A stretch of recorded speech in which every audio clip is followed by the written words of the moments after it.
I don't know what I was thinking when I turned that Chipotle bowl into fried rice. I mean, if you really think about it, a Chipotle bowl has all of the main ingredients that are in fried rice. It has rice, it has veggies, and it has meat. So it just needs somebody creative like me to turn it into a fried rice. So what I did is I went to Chipotle. I told them to just put my meat, my fajita veggies, and the rice in one container, and then give me every single topping separate in its own container. That way I could add it on later. The guy kind of was mad, but hey, he did it. So to build the fried rice, we're going to stir fry some eggs and some onions, just like you would when you start making the fried rice. When I season my eggs and onions, I want to make sure I use cumin for the aromatics, because I wanted to deepen that Mexican flavor into the fried rice. Get some hot oil, throw some onions in until they're about halfway cooked, stir some eggs in until they're about 80% cooked, and then you're gonna throw your meat and your rice in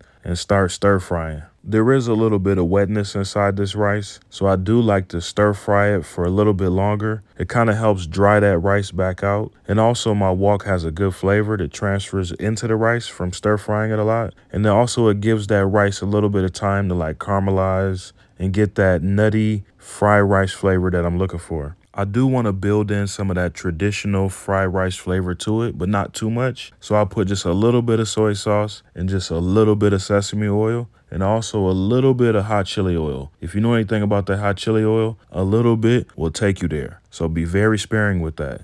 And also when cooking with it on like a hot pan, be careful because it turns to like mace in the air. That's why you want to make sure you add that chili oil at the very end, like right when you toss it around the last couple times. Low key, it turned out really good. It was like Mexican fried rice. Like, it was so good that I almost forgot that I had toppings still to put on it. I heard somebody say you could judge somebody's character by what they put on their Chipotle bowl. Well, on this bowl, I put everything, because if I'm gonna go this far, I might as well take it all the way. So I don't know what that say about my character. It must mean I'm hard-headed, because I'm semi-lactose intolerant and I put every dairy option on there. But you could tell me.